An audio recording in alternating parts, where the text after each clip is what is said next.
Hey guys, bonjour à tous, bonjour à toutes, Edouard Montaz, directeur Europe de Wisdom Golf. Heureux de vous retrouver aujourd'hui pour partager avec vous une vidéo sur le chipping au merveilleux Golfe National où il le fait à peu près en température 2,5 degrés. Donc c'est super. Maintenant, l'intérêt d'un endroit comme ça que vous viendrez sûrement découvrir à la Ryder Cup, c'est que vous avez des greens d'une qualité fantastique même en hiver et ça va vous permettre de vraiment pouvoir travailler le chipping comme on a pu le voir dans le Facebook direct. Excusez-moi si j'ai du mal à épeler mes mots, mais c'est parce que j'ai vraiment froid.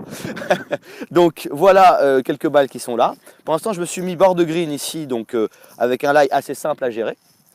Et on va commencer à tout de suite voir comment le green réagit. Alors quand vous arrivez à une partie de golf, vous n'avez pas forcément 50 minutes pour vous échauffer. Donc il va falloir pouvoir ressentir tout de suite la réaction du green et la réaction de la balle sur le green. Donc il est évident que je vais faire quelques petits coups d'essai. On va prendre ce drapeau là pour commencer. Et je veux sentir comment mon club vient à travers l'herbe. Et je vois là pour l'instant que mon club rebondit et glisse très facilement. Donc on est encore sur un coupage d'herbe. Je vous demande pardon pour les grésillements du micro, je fais de mon mieux mais il y a du vent. Donc pour le côté technique, on se souvient de ce qu'on veut voir. On veut toujours aller vers une cible. Donc si on reproduit une position d'impact, on va vers une cible, le poids est contre le côté gauche, la tête est légèrement derrière. Donc au chipping c'est pareil. Et on verra deux manières de chipper juste après.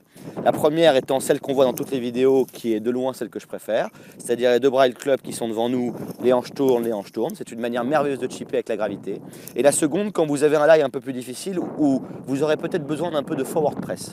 Le forward press étant le fait de d'abord démarrer avec les mains en avant, pour que les poignets s'arment plus vite et avoir un meilleur, j'aime pas trop ce terme, mais angle d'attaque pour couper de l'herbe plus facilement. Donc là, pour l'instant, aucune attente. Et d'ailleurs, toute la partie de golf, j'espère aucune attente. Donc je vois mon drapeau et je vais faire un premier chip. J'ouvre un petit peu la face de club pour voir comment le green réagit. Donc là, je vois, ce qui est merveilleux, c'est que la balle spin dès qu'elle arrive sur le green. Donc ça me donne une information instantanée, c'est que je vais pouvoir prendre des points de chute proches de mon drapeau. On va juste le confirmer une deuxième fois. J'arrive ici, je vois l'endroit où je veux que la balle tombe.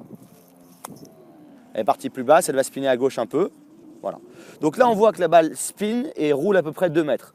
Ça nous donne l'information que les greens répondent très très bien. D'accord ?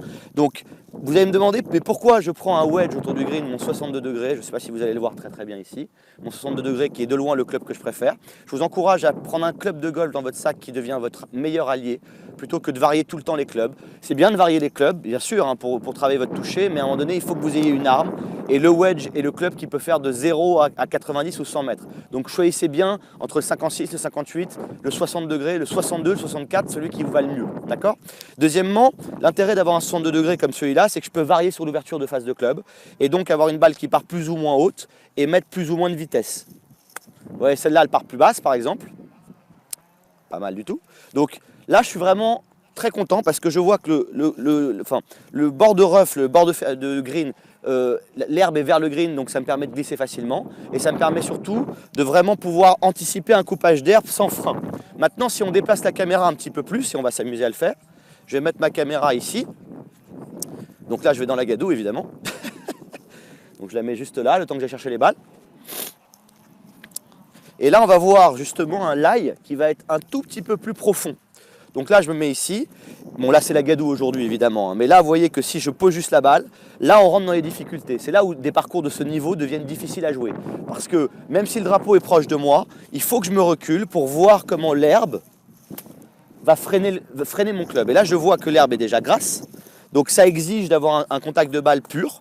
Là, on s'est mis dans les difficultés, hein. Ce qui est vraiment de la gadoue. Mais je vais quand même essayer de jouer ce chip. Donc je pars toujours sur l'endroit où je veux qu'elle tombe.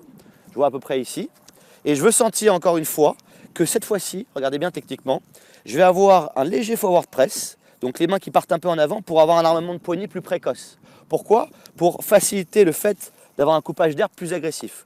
Donc on passe de quelque chose où les mains sont en avant et on joue avec le momentum, la pluie arrive en plus, à quelque chose de plus agressif, d'accord, de plus accéléré. Mais ça reste, encore une fois, dans une condition d'un coup un peu plus dur. Donc là, je me mets ici et on va voir comment ça réagit. J'ai toujours la face un petit peu ouverte. Je vois mon endroit. Forward press, vous voyez que ça bloque, regardez comment ça a bloqué. Forward press, et j'y vais. Donc là, on voit évidemment que la balle release plus. Je vais me mettre sur un lie un peu plus simple. Mais c'est quand même pas un mauvais chip dans les conditions avec le vent qu'il y a maintenant. Donc ça, voilà, une autre manière de jouer votre chipping. Maintenant, dans les deux cas de figure, quand on parle de gravité, on ne veut pas monter et laisser tout tomber vers le sol.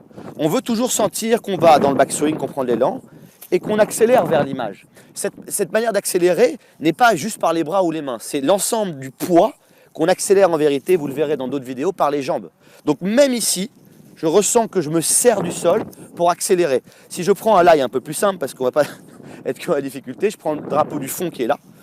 Je me rends compte que si je veux atteindre ce drapeau, au retour, j'ai besoin d'avoir un peu de sol avec moi. Donc je me sers du sol, j'ai mon backswing et j'accélère. Donc assez correct comme chip encore. Donc vous voyez, si vous avez un lie un peu difficile, n'hésitez pas à fort press léger pour armer un peu plus les mains et accélérer. Vous verrez notamment beaucoup de joueurs comme Victor Dubuisson, chipper comme ça, Phil Mickelson et beaucoup de joueurs du circuit. Et si vous êtes dans quelque chose de plus gravitationnel, ce que je vous encourage à faire, ce qu'on fait dans toutes les vidéos avec Sean maintenant, on sort du chemin par les hanches et on a un angle d'attaque très horizontal. Ce que fait Jordan Spieth ou Jason Day par exemple, qui notamment au chipping tourne plus les hanches que l'on joue, Jason. J'espère que ça vous plaît, j'espère que vous êtes avec moi dans la tempête. N'hésitez pas à commenter là-dessus, on va faire maintenant beaucoup de vidéos sur le petit jeu pour améliorer votre toucher de balle et j'espère à très vite sur YouTube. Ciao les gars. J'espère que cette vidéo vous a plu. Si c'est le cas, n'hésitez pas à vous abonner à ma chaîne pour recevoir en temps réel toutes mes dernières vidéos. A très bientôt pour la quête du swing du golf sans effort et pour progresser ensemble.